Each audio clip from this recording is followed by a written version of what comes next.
Ողջույն բարեկամներ, այսօր արդեն մայիսի 8-ն է Երևանում եւ ես ուզում ձեզ տեղեկացնել, որ առավոտյան հեռախոսազրույց եմ ունեցել Վարդան Ղուկասյանի հետ հենց բանտից ուղիղ։ Եվ ես խոստացա հնարավորինս բառ առ բառ ներկայացնել այն ինչ որ կա։ Ուղիղ ինֆորմացիա, ես գիտեք, ես երկրորդ ձեռքից ինֆորմացիա չեմ ներկայացնում, մանավանդ Վարդան Ղուկասյանի բارگայում։ Եվ այսպես իր խոսքով ապրիլի 14-ին եղել է դատը, վերջին, ասենք մոտավորապես 20 օր առաջ, 20 օրից ավել, եւ այդ որոշման արձանագրությունը, որոշումը վերջնական պետքա հրապարակված լիներ 1-2 օրվա մեջ, 48 ժամ մաքսիմում, այսինքն ամսի 16-ին, 20 օր առաջ արդեն պետքա որոշում լիներ։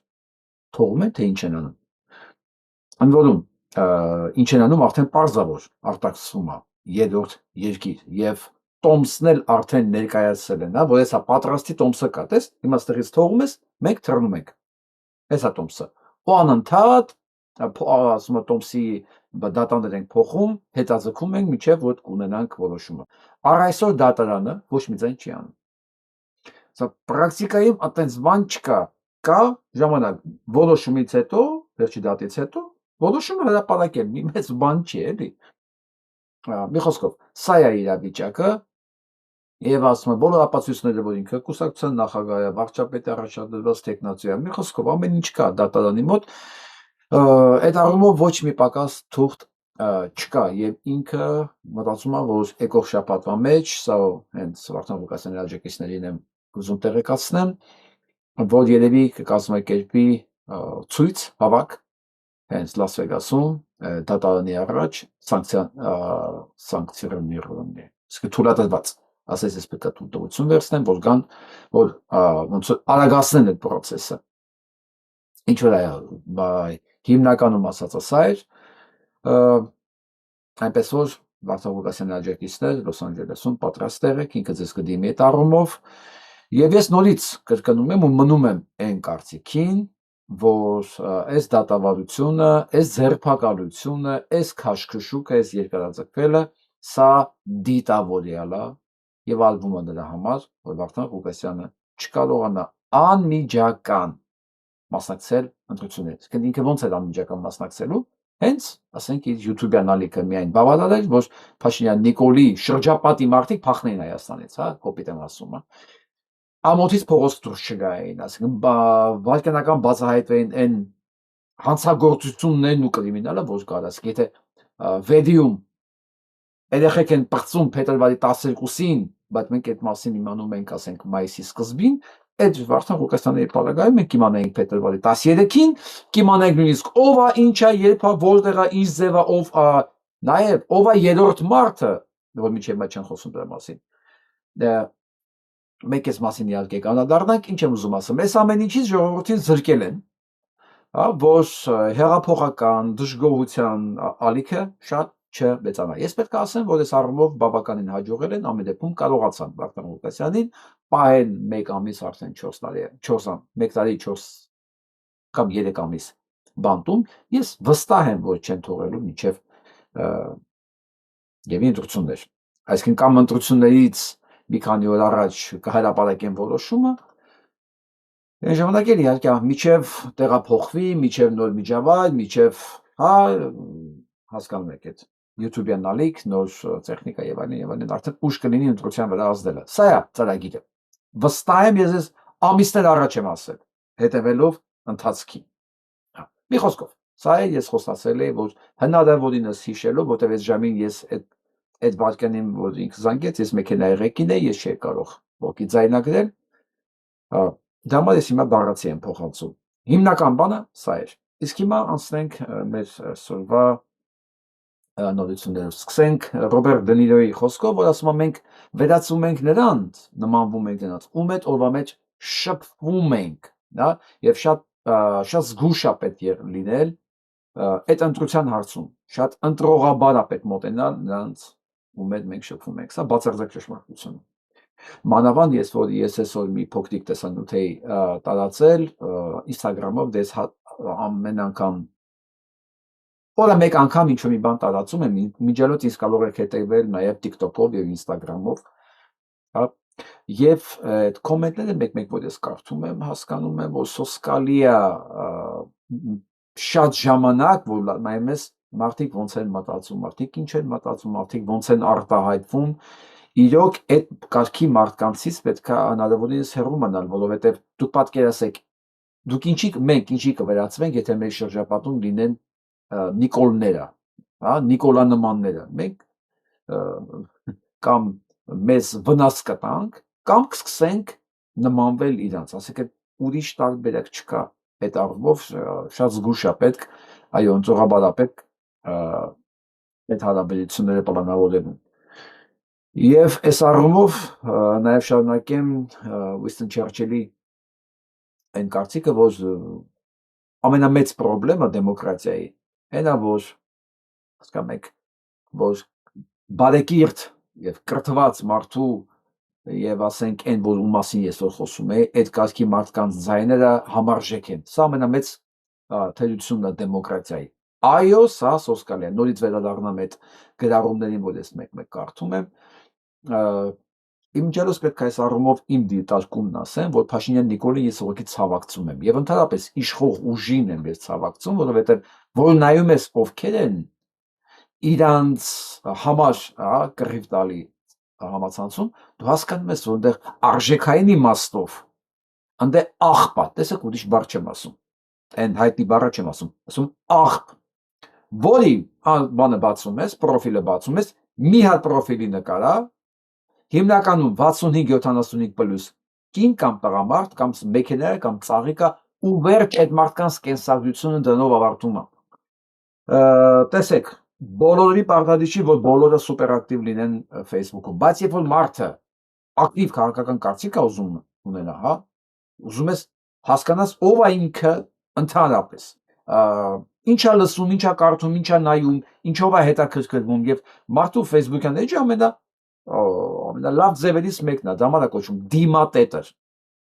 Մարդու Facebook-յան էջը իր դիմատետերն է։ Օրինակ մեկը մտնի իմ Facebook-յան էջ, կարող է հնարավոր է, այսինքն ինքը կկարողանա ամբողջ իմ նկարագրությունը տա, ինչ եմ լսում, ինչ եմ կարդում, ինչով եմ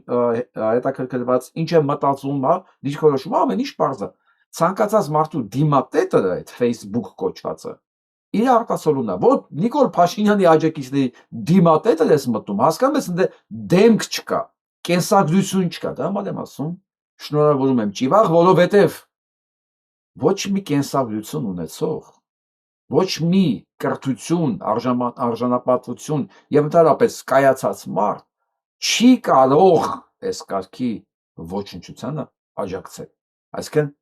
դա հակասում է բոլոր տրամաբանական նորմերին, էլի։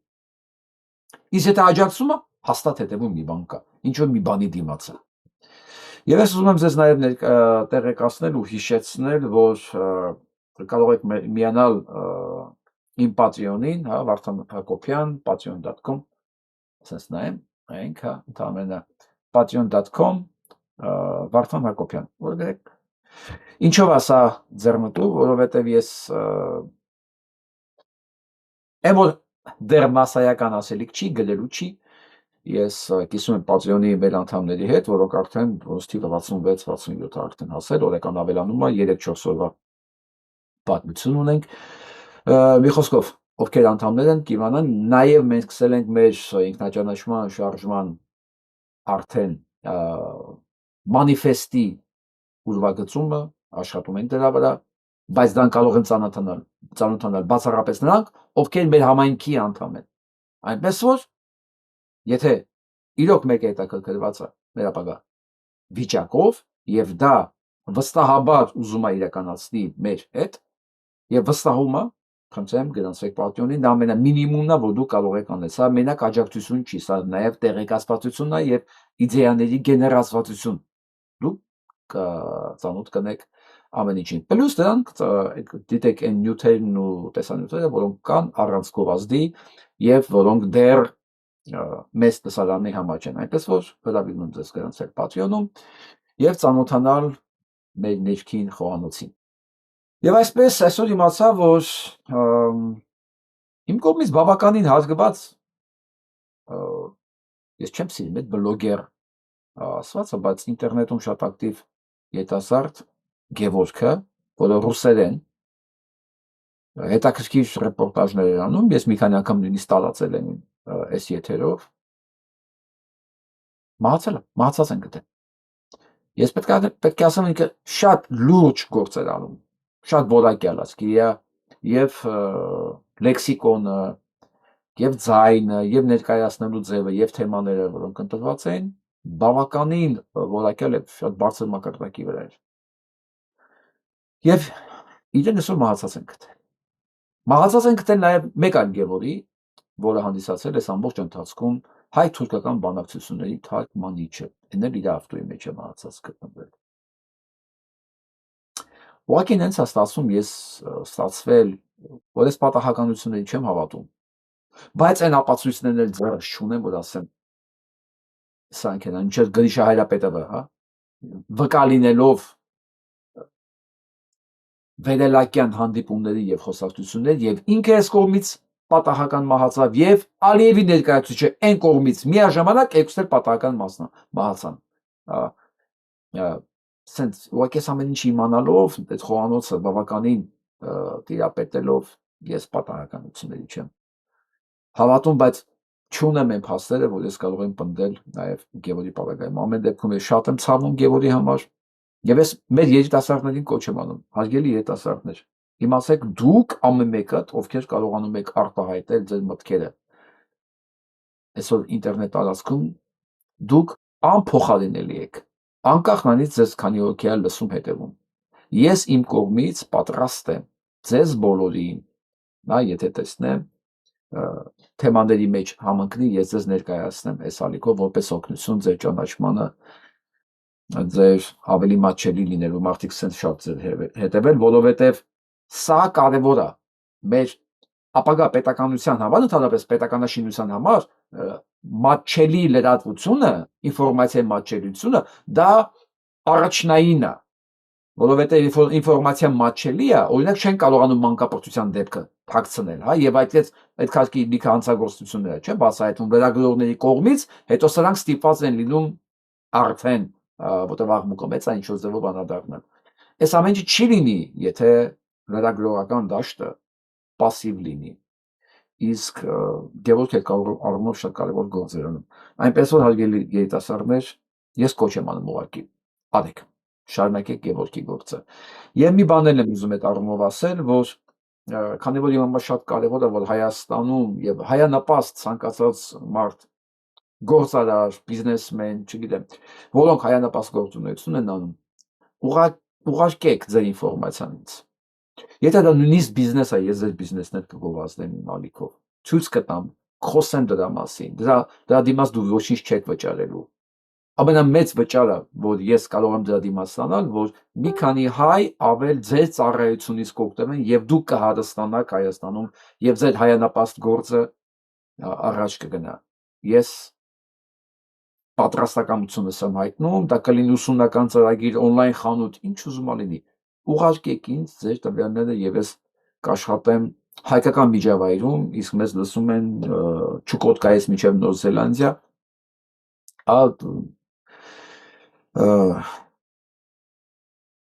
թող հայերս իրար օգտակար լինեն տաղմով։ Եթե ես կարողանամ այդ ասպարեզում ձեր համար օգտակար լինել, սիրով դա կանեմ։ Եվ այսպես վերադառնանք այդ հանդիպումը, ինչ որ կայացավ ամսի 4-ին 5-ին Հայաստանում, այդ աղմուկը ոչինչից եւ առանց որևէ հետևանքի։ Բայց բարձվում է առանց որևէ հետևանքի այդ հանդիպումը լավ իմաստով ունի նաեւ բացասական հետևանքներ, որոնք անխուսափելի են։ Եվ քանի որ այդ Ուկրաինայի հետ կապված, Բելարուսի հետ կապված հայտարարություններ եղան, խոսակցություններ եղան, ես այդ մանրամասների մեջ հիմա չեմ ուզում մտնել, բնականաբար պետք է լիներ արձագանք Ռուսաստանից եւ ինչա կատարվել։ Հայաստանի դեսպանի, որը Գուրգեն Արսենյանն է, կանչել են, ընդհանրապես նկատողություն են տվել Ռուսաստանի Դաշնության արտաքին գործերի նախարարությունը։ Ես պետք է Արսենյան Գուգոյին ասեմ, որ բախտդ բերել է, որ ընդհանրապես նկատողությունով տրծել ես, որովհետեւ կարող է ասենք հայտնվել են մարդու կարգավիճակի մեջ, հիշում եք այն արցախցի այն գործարարը, որ ասում էր ինձ հանձնեք Հայաստանին, Որը կասկածելի հանգամանքներում ինքնասպան եղավ, ասենք, Հայաստանի հյուպատոսարանի զուգարանում ու գործը փակվել է, ձայն չկա։ Հիշում եք այդ դեպքը, անազգան ուղղակի չեմ հիշում այդ մարդը, որը ասում էր տարեք ինձ Հայաստան, ես ցուսմունք ունեմ տալու։ Այդպես են վերջանում են մարդիկ, որոնք ինչ որ մի պահից սկսում են ձեռք տալ եւ նրանք ինֆորմացիա են տիրապետում։ Google-ն Արսենյան, դու էլ այդ ինֆորմացիայի տիրապետողներից ես, նույնիսկ զգուշ եղի։ Կարող է քեզ կանչեն դու ներս էլ հետ չգաս։ Եվ այսպես, ինչու՞մն է խնդրեմը։ Հոխորտումը Ռուսաստանը Հայաստանի վրա Զելենսկուն ելույթ տալու համար, եվրոպացիներին ինչ որ առավելություն տալու համար, մի խոսքով հին ռուսական երկերն է։ Այս առումով ես ուզում եմ իմ փոխարեն պատասխանի Վահե Լորենցը, պատմաբան։ Թող ինքը ասել, ես ոնց եմ սիրում, որ իմ փոխարեն պատասխանում եմ։ Ինքը ինչ ասում, ասում է ռուսների ստորության երեսպաշտության մասին։ Մոսկվայում կանչել են ՀՀ արտակարգ գերազոր դեսպան, մի խոսքով դեսպանը կանչե փող արտգործնախարար Գալուզինի մոտ։ Գալուզինը գիտեք, չէ՞ ունեն եղտոտ դեմքով են, մի խոսքով։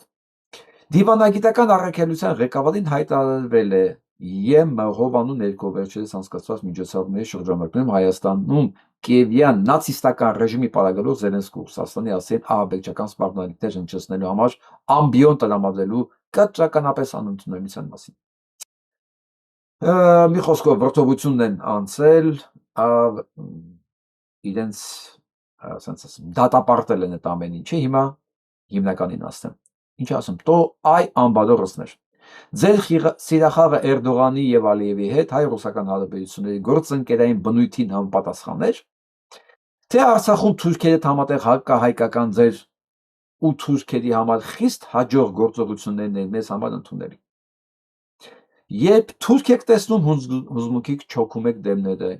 ու ձեր լիրբ սիրախաղի արդյունքում մենք ենք շարունակ բուժում։ Դա է ձեր բարեկամությունը։ Թե հանուն հայ-ռուս բարեկամության եք ստորակարշորեն Ադրբեջանն ու Թուրքիային շարունակում սիրաշահել։ Յախք, բա պետություն չունենայինք, ոսերանց պորտը դներ տեղը։ Այ, իհարկե, բա պետություն չունենայինք, բայց միևնույն ժամանակ հրավիրում են Փաշաևին իրենց մոտ։ Մայիսի 9-ի շքերթի։ Օրվա առաջի կեսին Փաշաևը, ասկն Ճիվավը, համաձայնվել է, որ ասել է անպայման, իհարկե գնում ենք, բայց անցնում է մի քանի ժամ, եկել տեսնում եք Թրամփի նման հրաժարվում է, ասում է ՌԴ նախագահային տեղեկացրել եմ, որ Քալուզարշավի բերումով չեմ մասնակցի մայիսի 9-ի միջոցառումներին, ասում է Նիկոլ Փաշինյանն։ Դե ինչ, եթե դու կարող ես Պուտինի ասածին չի ենթարկվել, դա քո խնդիրն է, հետևանքներն քաշողը դու ես։ Ինչ եմ ասում դու, որովհետև վստահ եմ հիմա հայկական միջավայրում ոգևորություն կլինի տեսակ, ռուսներին մենք ուղարկեցին գրողի ծոցը, ասում օքեյ, բայց այն խնդիրներն է, որ դու գրողի ծոցը չեք ուղարկել։ Խնդիրներն է, որ երբ որ ձեզ առաջարկում են, ասում են արեք Եվրոպա, դուք հայտարարում եք, հարցին պատասխանում եք գնալու եք թե չէ, ասում եք մենք Ադրբեջանի հետ խաղաղության ենք հասել, հասկանում եք։ Այստեղ է խնդիրը։ Այսինքն դու ոչ գնում եք Եվրոպա, ոչ գնում եք Ռուսաստան, այլ գնում եք Ադրբեջան եւ Թուրքիա։ Ռուսաստան չգնալը դեռ Եվրոպա գնալ չի։ Ես ոնց բացատրեմ իմ կողմից լավ, չասեմ մեծ հարգանք, բայց ամեն դեպքում հարգանք վայելող մարդկանց, հա, որոնք ոգևորված են, որ կարող են Ռուսաստան չի գնում։ Ընկերներ չեմ։ Հա, ասենք չգնաց այս անգամ։ Բայց ինքն է չէ խոստովանում, որ գնում զեկուցում է։ Բարբերաբար ամեն հանդիպումից հետո։ Բայց նույնիսկ եթե հիմա չգնաց պարատ, ասենք, ի՞նչ է գնալու է Եվրոպա։ Մարդ ասել է, արտգործնախարարն էլ ասեց, ինքն էլ ասեց, չփորձեք մեկը մեջը սեպ խրել։ Ասեց չէ։ Իսկ այն ինչ վերաբերվում է, որ եվրոպացի կեկան ինչ որ բան ասեցին, գնացին, այդքանով այդ ամեն ինչը վերջացավ ու վերջանալու է, որովհետև ինքը չասեց, որ ես չստորագրեց իր դիմումը, ինքը պետքա հենց ստեղ ներկայացնել իր դիմումը, ասեց, եղբայր, գալիս եմ։ Այսինքն ինքը ինչ է ստացվում հիմա։ Սա ոչ միայն չի գնում Ռուսաստան կամ Եվրոպա, սա սաբոտաժի է ենթարկում Հայաստանի անվտանգությունը։ Հասկանում եք էս ինչա։ Փաշինյան Նիկոլը սաբոտաժի է ենթարկում Հայաստանի անվտանգությունը ուղղակի։ Ուրեմն նայեք, հապկից չի դուրս գալի, ԵԱՏՄ-ից դուրս չի գալիս։ Ռուսներին միաժամանակ ասում է ես գնում եմ Եվրոպա կամ կիսա եմ գնում, կիսա հղի եմ, այս կողմ են կողմ։ Այսինքն ոչ դուրս է գալիս, ոչ իրանց հետ է, մյուս կողմից ընդերից ասում են արի, ասում է ես չեմ գալի, բայց տեղ հետ էլ թշնամի է։ Սա աննորմալություն է, հասկանում եք։ Սա քաղաքականություն չի։ Մարդկա միջև այսօր քաղաքականությունը պոռնիկությունից չի կարողանում տարբերի, հասկանում եք։ Քաղաքականությունը դառնում է պոռնիկություն, երբ որ դրանով զբաղվում են պոռնիկները, հասկանում եք, Փաշինյանի նմանները։ Այդ ժամանակ ես ձեզ համաձայն եմ, այո, քաղաքականություն դառնում է պոռնիկություն, բայց ինք իր բնույթով այդպես պետք չլինի։ Դու պետք է մարդու հետ ուղիղ լինես, ուղիղ, հասկանալի։ Ասենք թե քեզ ասում են, եկել ենք, քեզ էլ համաձայն ենք ընդունել, առնվազն դու պետք է անկեղծորեն ասես շնորհակալ եմ ձեր համար, գալու համար, բայց ես չեմ կարող, որտեղ դե պարտականություններ են, կամ ասես շնորհակալություն հրավերերի համար, գալիս եմ ու դադարեցնես ընդ հարաբերություններդ։ Սա է քաղաքականությունը։ Սա է, որ դու դառնում ես սուբյեկտ, որոշում ես կայացնում։ Իսկ այս պարագայում դու Նիկոլ Փաշինյանն ես, ոնց որ ամբողջ կյանքը տեղել ես։ Վատը ինչ է, որ ինքն է Փաշինյան Նիկոլա, վատը նա որ Փաշինյան Նիկոլ Սարգես մի ամբողջ պետություն, ամբողջ մի հատ պետականության քաղաքականություն մնաց Փաշինյան Նիկոլ տրամաբանության մեջ, որ ոչ մեկի համար ինքը հասկանալի եւ ընդունելի չի։ Սա խայտարակություն է։ Հասկանում եք, եթե մի քանի անգլուխ վարսկանի համար էսի ընդունելի է, ապա լուրջ մարդկանց համար, լուրջ երկրների համար սա անհասկանալի է, անընդունելի։ Իսկ այս մասին ինչ ասում հայտնի վարսկանը։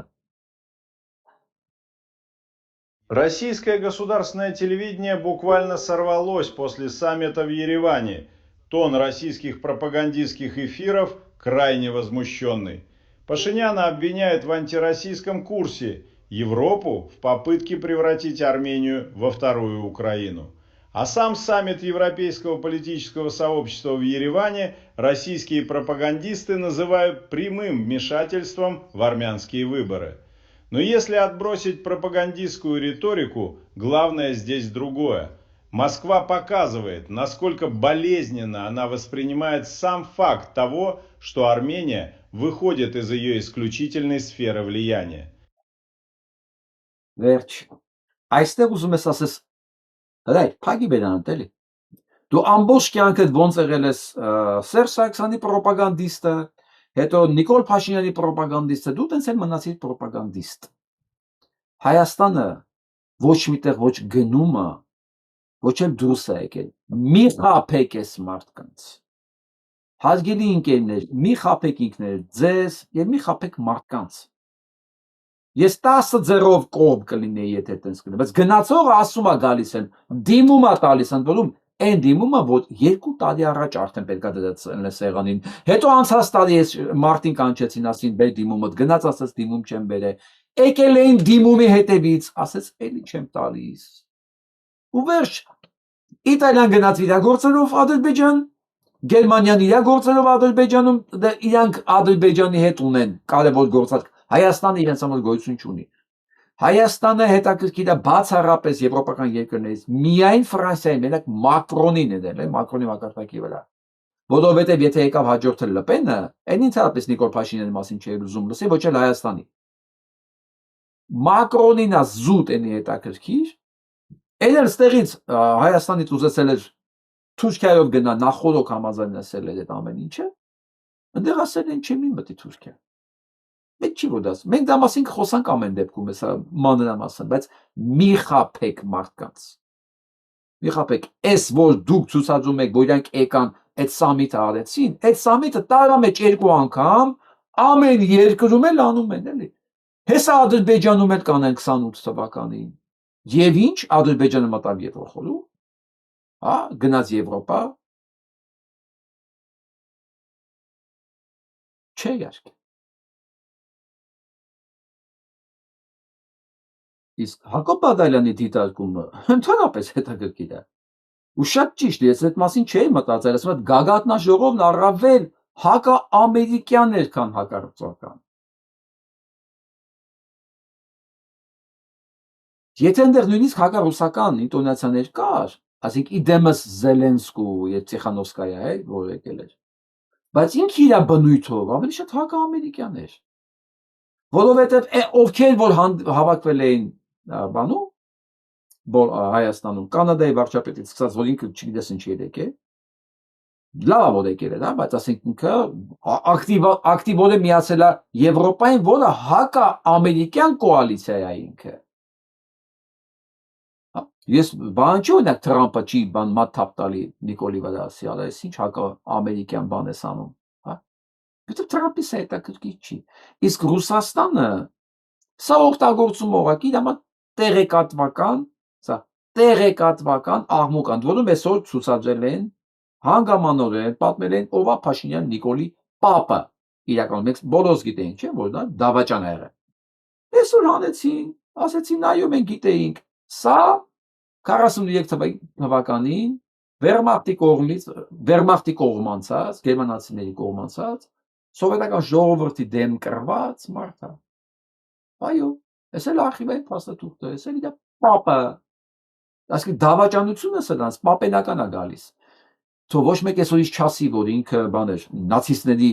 կողմից բոլշևիզմի դեմ էր կռվում, ավելի քան բոլշևիկ, քան Փաշինյան Նիկոլն է, նույնիսկ Սերժ Սարգսյանը չի։ Ուղղակի իր ասում դավաճանությունն է արյան մեջ եղել, էլի։ Դավաճանություն։ Մի խոսքով։ Հիմա անցնենք Մակրոն։ Էրդողանը չի թողել, որ Մակրոնը փաստորեն մտնի իր երկիր։ Նախորդ պայմանավորված են եղել, որ Մակրոնը ստեղից պետք է մեքենայով շարաշնով այս նոր կառուցվող է, որ սահմանը կա, ճանապարհը կա, բայց չի օգտագործում։ Այդ ճանապարհով առաջին անգամ այս վերջի 30 տարվա մեջ որ sense մարդ չի գնացել եկել, մի երկու անգամ հանդիպում ա եղել այդ կամուրջի վրա, ինքը պայմանավորվածություն ունեցել, որ այս պետքա գնա։ Վերջի պահին ըստ ադրբեջանական ինֆորմացիոն շրջանակների Էրդողան ու Ալիևի այդ խորհրդակցելուց հետո որոշել են չթողնել Մակրոնին։ Ասել են մեզ պետք չի քո այցելությունը։ Էրդողանը մերժել է Մակրոնին։ Ես կարող եմ հասկանալ ինչ։ Մակրոնը երևի մտածելով, որ ինքն է այս տարածքի տերը, Եվրոպայում ինքն է արդեն այստեղ հարցեր որոշողը, որոշում է մի հատ ասե եկել է Հայաստան, մայր գնում եմ Թուրքիայով, ենել ես առաջին անգամ այդ սահմանը կանցնեմ սիմվոլիկ, ես եմ ստեղ միջնորդ այս հարաբերությունների մեջ, ենել Ալիևը որոշել են, որ այդ Մակրոնի նման միջնորդ պետք չի, որովհետև Մակրոնը հակաամերիկյան բլոկ է։ Իսկ իրենց ծրագրերը ամերիկա-իսրայելական են, իրենց պետք չի ստեղ, որ Մակրոնը խաղա, ինչպես եւ Նիկոլ Փաշինյանին պետք չի։ Նիկոլ Փաշինյանի Մակրոնը պետք է իր ռեյտինգի համար, բայց քաղաքական իմաստով ասած գնա ախպեր, ես քո հետ ոչ մի բան չունեմ ստորագրելու, գնա։ Իմ գիծը, այս գիծը Թուրքիա, Թուրքիա, Ադրբեջան, Ամերիկա, Իսրայել, այս գիծն է։ Մեկ էլ մնամ Ռուսաստանի տակ ինչքան հնարավոր է, որտեղ այս հանգամանքներում չի հակասում ստեղ ոչ մի բան։ Ոչ մի հակասություն չկա։ Այս գնացել է Զելենսկին եկել է բան, ոչ մի էական բան չի փոխվել ուտեղ։ Բացարձակապես։ Զելենսկուն բերել էին որպես հակառուսական ուժ, ցույց տալու համար, որ մենք հակառուսական ուժ ենք եկել, հա։ Բայց դա եթե դու չես դուրս գալ այդ կոալիցիայից, Զելենսկու գալը չգալը ոչ մի էական նշանակություն չունի։ Այ ուրիշ բան, եթե դու դիմում ներկայացնել դուրս գալու հապկից յատամից Զելենսկին էլ գար, Տիխանովսկայան էլ գար, դու հայտարարություն տայիր, որ դու մտնում ես Եվրոպա, այ դա ընդհանուր կլիներ ակցիա եւ ընտրություններից առաջ կլիներ մեծ պլյուս ԿՊ-ին, բայց այդպես բան չեղավ, որովհետեւ այդ նպատակը չկա։ Հասկացեք, Եվրոպայով հիացած ընկերներ ջան, ես Եվրոպան չեմ ատում, բայց ես չեմ տեսնում այդքան, մի խափեք ձեզում ես։ Չկա, ոչ մեկ չի պատրաստում Եվրոպա ձեզ տանի։ Սա նայենք ուղղակի մի հատ։ Թուրքիա Լիտվայում միջամտություն արել թանգարանի գործերին, այս թանգարանը Լիտվայի թանգարանը բանա տպագրել հայոց ցեղասպանության մասին, Մի խոսքով միջամտել են ԱԳՆ մակարդակի վրա եւ հանել են տվել նյութը։ Հանել։ Այսինքն, տեսեք,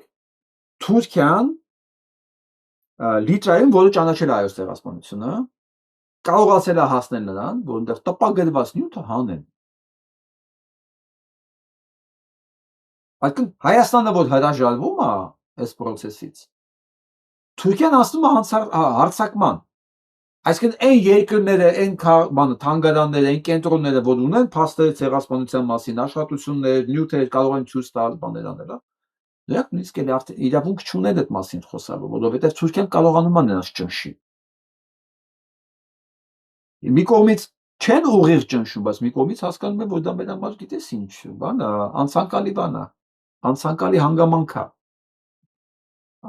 Ու վստահ եղեք, եթե մի անգամից չէ, թուրքերը ձևը կգտնեն համոզելու։ Կաշառք կլինի, տնտեսական համագործակցություն կլինի, ռազմական համագործակցություն կլինի, ոնց եկան ինչ որ մի համաձայնության Ֆրանսիայի հետ 21 թվականին, որ Կիլիկյան հանձնվի թուրքերին, վստահ եղեք, իրանք անպայման մի բան կգտնեն այն երկրների հետ, որոնք ճանաչել են ցեղասպանությունը, որովհետև ցեղասպանության պահանջատերն է հրաժարվել իր իրավունքներից։ Ես գրում եմ, որ ճիվաղի հետևանքներն է գործողության, մի հատ փթիր գրում է, որ ճիվաղը չի հրաժարվել ցեղասպանությունից, որովհետև այդ դիակը գիտեք ով է։ Դիակը, որ բոլոր դիակների հետ նկատմամբ սելֆի անում։ Գնացել այս դելեգացիայի հետ Ծիծեռնակաբերդ։ Այ եթե գնացել է, ուրեմն բանից չի հրաժարվում։ Դե հիմա ոչ չասես, તો դեմոկրատիայի հերն է մանից է, բայց այդ դեբիլը քվեարկելու իրավունք ունի։ Ոնց կարող է երկիրը երկիր դառնա։ Ասում այդ պատվիրակությանը ուղեկցել է, ուրեմն չի հրաժարվել։ Դե հիմա ասես, դա մարդու ինտելեկտն է, ու դրանք մարդ են, դրանք ընտրություն պետք է կատարեն։ Բա դեմոկրատիայի խնդիրները դա է, դու պետք է ընդունես դա։ Որտեղ ինքն էլ է մարդ, դա բիոլոգիապես մարդ է։ Ճիշտ է, A-ը չի տարբերում, սևը սպիտակը չի հասկանում, բայց ինքը մարդն է, ինքը ընտրող է։ Ուղղակի չգիտեմ Թուրքիան հիմա այս հանգամանքները ոնց պետք է անի, հա։ Սա Ջեմալի թորն է։ Այն Ջեմալի, որը սպանվեց։ Երիտուր Ջեմալի թորն է, որ եկավ, ներողություն խնդրեց Հայաստանից եւ Արտյոմ Երկանյանի հետ, որի պապն էր սպանել, չէ՞։ Արամ Երկանյանը։ Մի խոսքով երկու թորներ եկան երետ գնացին Ծիծեռնակաբերդ։ Հիմա ինչ պետք է անեն Ջեմալի հետ, Ջեմալի թորան հետ, Էրդողանը, Նիկոլ Փաշինյանը, այս հարցը ոնց են լուծելու։ Դե իհարկե միանգամից չեն լուծի, բայց ժամանակ ամեն ինչ ջնջում է, քիչ ժամանակը ջնջում է։ Ու եթե մենք չկարողանանք այս բանը շիֆտը փոխել, վեկտորը փոխել, ամեն ինչ մոռացվելու է եւ վատ այն չի որ մոռացվելու է, հետո ստացվել է որ մենք ենք դրա պատասխանատու։ Եթե դու հրաժարվում ես պահանջատիրությունից, դա քո կործանման սկիզբն է, որովհետեւ հետո դու դառնում ես արդեն մեղավոր այդ ամեն ինչի համար։ Թուրքիան ես դրան էլ գնում է։ Դե արի ու այդ փթիրներին դա հասկացա։ Սա գիտեք ով է, այն դոկտոր Օզն է, Թրամփի ինգեր, Էփստինի ֆայլերի մեջի, ցուցակների մեջի ներկայացուցիչ, որը վերահսկում է ամբողջ սոցիալական պրոյեկտները Ամերիկայի Միացյալ Նահանգներում, Թուրքիայի քաղաքացի, Էրդողանի ինգեր։ Դուք հասկանում եք այս կապը, որ ասում սա ամերիկյան պրոյեկտ է, դրա համար էլ բանին թույլ չտվեցին Մակրոնին, որ գա, ասեցին չէ, դու միջնորդ չես կարա լինես, մեր հարցերը ընդեր է լուծվում։ Այս հնաց միջոցով է այս հարցերը լուծում։ Ու այս գծի մեջ է նաև Փաշինյան Նիկոլը։ Հենց նրանց ձեռքով։ Քանի որ այսօր մի հատ հայտարարություն է եղել, որ բոլորը տարածել էին Սամվել Կարապետյանի մասով, որտեղ ինքն ասում է, ես չեմ կարող հայտարարել, որ Փաշինյանը դավաճան է, գործակալ է։ Եվ ես կարծում եմ, ահա, տեսակ։ Հիմա ես չեմ ուզում Սամվել Կարապետյանի փաստաբանությունը վերցնի վրա, բայց այս ընկերներին եմ ուզում հարցնել մի բան էլի։ Դուք եք ուզում եք ինքը հայտարարել, որ Նիկոլ Փաշինյանը գործակալ է։ Գիտեք, Փաշինյան Նիկոլը կարա հայտարարի, որ Սամվել Կարապետյանը գործակալ է, որտեղ Փաշինյան Նիկոլը իր ասածների համար պատասխան տալու կարիք չունի, ինքը բեզաչոտ խոսացող է։ Բայց որ Սամվել Կարապետյանը հայտարարի դες, բա, իրենք ասեն կամ ցույց տուր այդ ապացույցները, կամ վերջ աղբիջը, դու փչացար։ Դու սուտ մատություն ես տալի, մի հատ էլ հոդված դրանով վստահ եղեք մի բան կմոգոնեն, կասեն դու մեր վարչապետի բանը ինքնասիրությունը, արժանապատվությունը ոտատած ես տվել, մի հատ էլ հոդված դրա համար։ Հիմա ես հարց եմ ուզում տամ, էլի ընկերներ ջան։ Ես հասկանում եմ, որ մենք ուզում ենք դա լսենք։ Որտեղ ես կարող եմ ասել։ Ես կարող եմ ասել, որտեղ իր ձեռքերը ինձ չի ասում, եթե ես լինեմ քաղաքականության մեջ Երևանում պետք է ասեմ իր գործողությունները հակասահմանադրական են։ Այ եթե Սամվել Կարապետյանը քաղաքական մարդ լիներ, ոչ թե բիզնեսմեն։ Մենք պետք է հասկանանք բիզնեսմենի տեղեկատվությունն ու մտածելակերպը այլ է։ Ինքը քաղաքական գործիչ չի, զրո է քաղաքականության մեջ։ Ես Հայաստանում եթե լինեի, ես ունեմ ճոճը դու գործակալ ես։ Տեսեք քո գործողությունները հակահայկականն է։ Քո գործողությունները հակասահմանադրական է։ Դու քո գործողությունով սպասարկում ես թուրքական կամ ես ռուսական շահերը։ Բայց եթե դու ուղիղ մարդուն ասում ես դու գործակալ ես,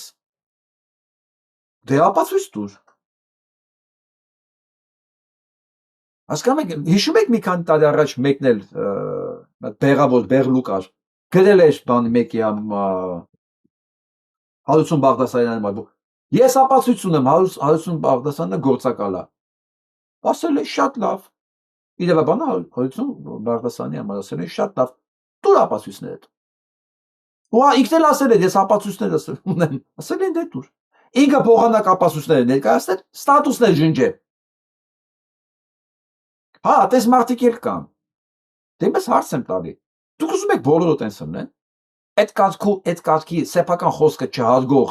ասող, թռնող, ջնջող, իրանց է թվում որ ջնջեցին մարդիկ շոտները չեն պահելու։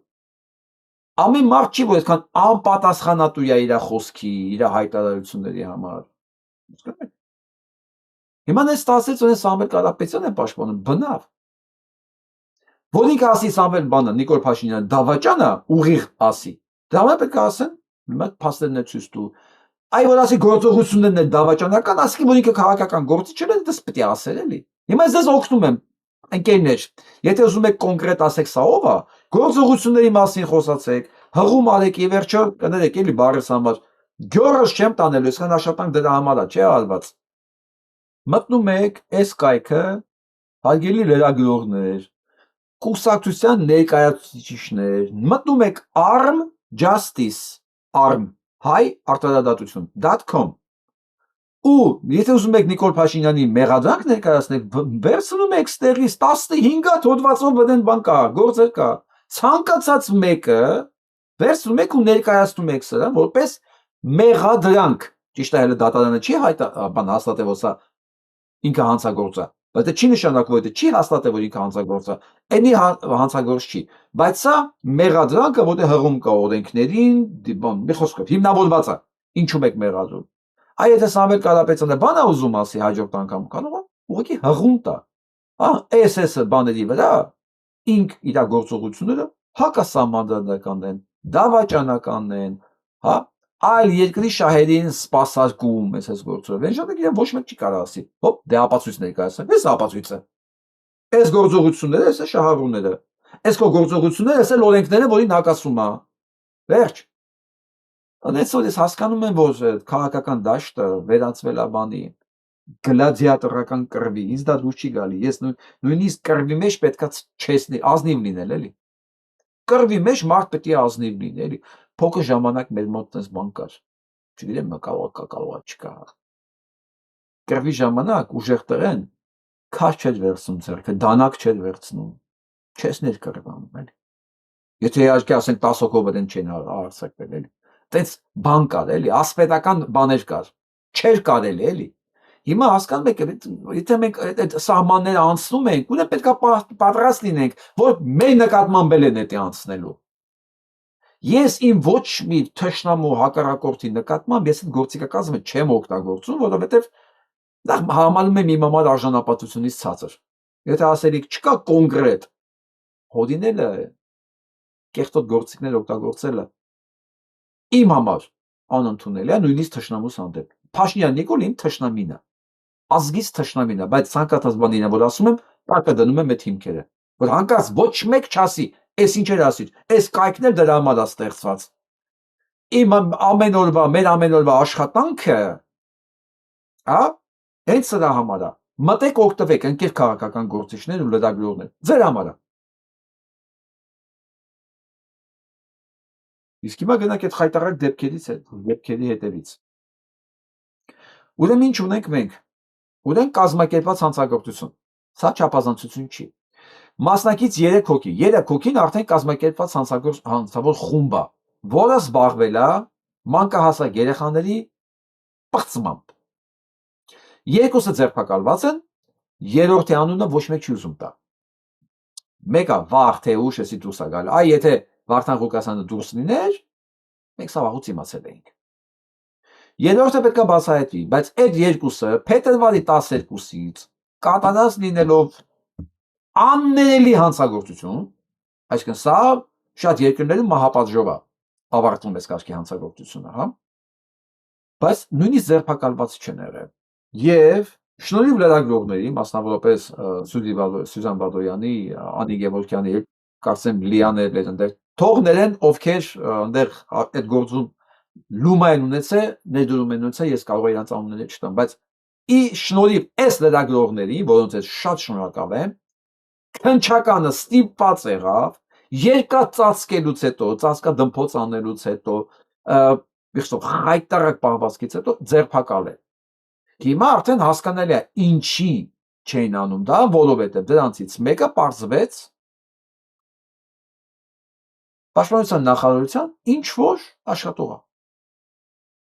Ինչ որ հանձնաժողովի անդամ է, այսինքն կրիշ ունի ինդերես, բնականաբար մենք հələ չգիտենք այդ երրորդ անձեռնմխելին ով է, ոնց կրիշ ունի, դրա անունը չեն կարողանում գտնել հələ։ Բայց վստահ եղեք, էդ էլ է գալու։ Էդ էլ է դուրս գալու ջրերից։ Եվ հաստատ դրանից հետո մի շարք պաշտոնանկություններ ա եղել արդյունքում։ Աշխատանքից ազատվել են մարզի դատախազը, ոստիկանության գլխավոր վարչության մարզային վարչության պետը, համայնքային բաժնի պետը, ինչ որ է, բայց հիմա սպասում եմ ուրիշ բանի։ Երրորդ մարդու անունը։ Այս է հենց հետաքրքիր, մեկ էլ ովքեր են բացի սրանցից, ովքեր են ծածկել ես, կոծկել ես հանցագործությունը փետրվարի 12-ից էսկո։ Դրա համար եմ ասում, սիրելի երիտասարդներ, ձեր ամեն մեկի ակտիվությունը, ամեն մեկի այս լրագրողական դաշտի, ոնց ասեմ, դաշտն ուժեղացնում, հա, ուժեղացնում, որովհետև վստահ եղեք, եթե այս լրագրողները չկարողանային ապահովել այս լրատվական աղմուկը, սա չէր լինի։ Սա չէր լինի, որովհետև այնքան գործեր կա, որ սենց անցնում է, ու Փաշինյան Նիկոլը տեսեք ինչ ասում է առումով արա, այդ պիղծը։ Ասում է, որ պետքա գտնել ովքեր են եղել այդ լրագրողները, ախ, այդ հոդվածը։ Հեսա գտնեմ։ Լսան կարդացեք։ Լրագրողներին ինֆորմացիա փոխանցող իրավապահներին անպայման կգտնենք եւ համակարգից կհեռացնենք։ Սա ասում է նախկին լրագրողը։ Ափսոսում է, որ այս ինֆորմացիան դուրս է եկել, պատկերացնում եք, ոչ թե ասում է, ոնց դուք կարող եք այդ կարգի հանցագործությունը կոծկել, փաստորեն այս հանցագործությունների կոծկողը սա է։ Ինքը ոչ թե հիմա նեղված է, որ այդ կարգի հանցագործությունները կոծկել են ու շնորհակալ է, որ լրագրողները բացահայտել են, այլ մեղադրում է, որ ոստիկանները այդ ուծեշկա է եղել, բայց Կավոսկի ոստիկաններից էլ չի եղել։ Նախկին լրագրողը նեղվում է, որ լրագրողները հանցագործություն են բացահայտել։ Հիմա ես ոնց չասեմ, ես այս տականքի մեղադրում եմ բոլոր հանցագործությունները կոծկելու մեջ։ Սա փաստացի սրա մասին է ասում։ Սա հենց դրա մասին է ասում։ Որ պետք է գտնել պատժել է բոլոր ոստիկաններին, որոնք հանցագործությունների մասին տեղեկություններ են տալիս լրագրողներին։ Սրան աջակցողները հենց այդ հանցագործությունները կոսկողին են աջակցություն տալիս վաստորեն։ Դուք հասկանում եք, դուք չեք կարելի հնարավոր չի պատկերացնել, սա ինչքան բազմաշերտ սրիկա է, էլի։ Բազմաշերտ չմարդ։ Այնպես որ հարգելի երիտասարդներ, եթե դուք ունեք այդ շնորհքը, այդ տաղանդը եւ կարող եք ստեղծել փոքրիկ մեդիա, TikTok, Instagram, ինչ ուզում անեք, արեք։ Մեզ դա շատ պետք է։ Այս ամեն ինչը մենք այդ մասին չենք իմանում, եթե դպրոցը չլիներ, հասկանում ես, դպրոցից է դուրս եկել։ Դպրոցն է հետևողականորեն հասկացել, որ դե հանցագործություն է կատարվում իրաց բակում։ Պատկերացնում եք, որտեղ դրանցից մեկը դպրոցի հոգեբանին է պատմել, էլի տնօրենը սենց գնացել է։ Դպրոցն էլ եթե ինքը առողջ օրգանիզմ չլիներ, նշանակում է երեխեքը կյանքով մեկ պետք է այդ սեռական բռնությունների թրաֆիկինգի էին ենթարկվում պաստորեն սրան։ Ու տենց պետքա գնալ հավերժ։ Տեսնում եք, մի հատ առողջ օրգանիզմ մի քիչ դիմադրողականություն ցույց տալով ինչեր կարող անի։ Մի քիչ էլի, մի քիչ դիմադրողականություն, մի փոքր միտեղ ու մի անգամից բանա փոխվում։ Կարող ոչ թե մի անգամից 2 ամիս է տևը, բայց փոխվում է, չէ։ Եթե դիմադրություն չլինի, ոչ մի բան չի փոխվի։ Մենք սա լսենք հələ։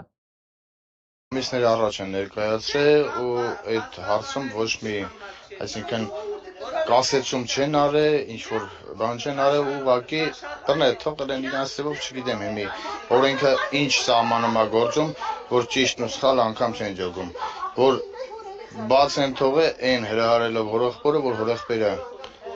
վնաստա դրանց ու վերջացնել է թեման փակեն էտա։ Չգիտեմ, չեմ հասկանում, այս ճիշտ ու սխալը չեն կարող հասկանալ։ Այսօր նորից էլի նույն ձևով հորեղբորը նորից ձերբակալ է տարել են, ոստիկանության աշխատողները զանգել են, քֆուր են արել տոն հորեղբորը, հորեղբերը հելը ջղայնացել, գնացել են ոբշե, այնտեղ ձերբակալ է տարել են, միջադեպ Հասկանում եք, ոստիկանները զանգել են, հայոյել են հորեղբորը, որը իր աղբոր երեխեքի պատիվն է պահել։ Ոստիկանները զանգել են, ասեն, փոխանակ ասեն, հոպա ջան, մենք քեզ հասկանում ենք, բայց երևի դանակահարելը բան պետք չէ, էլի, բայց չէ, այս տականքները զանգել են, հայոյել են մեկին, որ իր աղբոր երեխեքի պատիվն է պահել։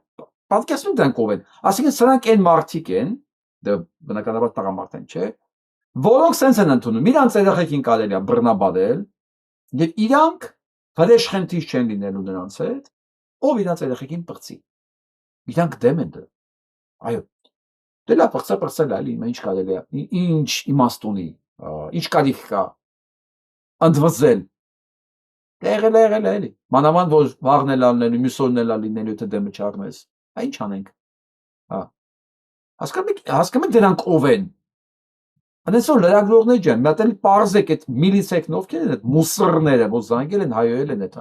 որ մենք իմանանք, թող իրանց երեխեքն ու կանայք էլ իմանան, որ իրանց տան երեխեքը ամուսինների համար, սա, եթե իրանց հետ լիներ, իրանք չեն բողոքելու, իրանք վրեժխնդիր չեն լինելու, իրանք դատապարտում են վրեժխնդրությունը, հələ վրեժխնդիրը նոր լինել, զանգում հայոյում են։ Հələ չեմ ասում, որ ոստիկանները իրավունք չունեն ընդհանրապես քաղաքացուն հայերեն։ Իրավական համակարգ են։ Ոչ թե ի պաշտոն է մենակ իրավունք չունեն, նույնիսկ որպես մարդ դրա բարոյական իրավունք չունեն։ Կրկնակի հանցագործ են դրանք, խնդրում եմ, Սուսի ջան, Անի ջան, դուք հաստատ կարող եք, Լիա ջան, պարզեք էդ ով ա եղել։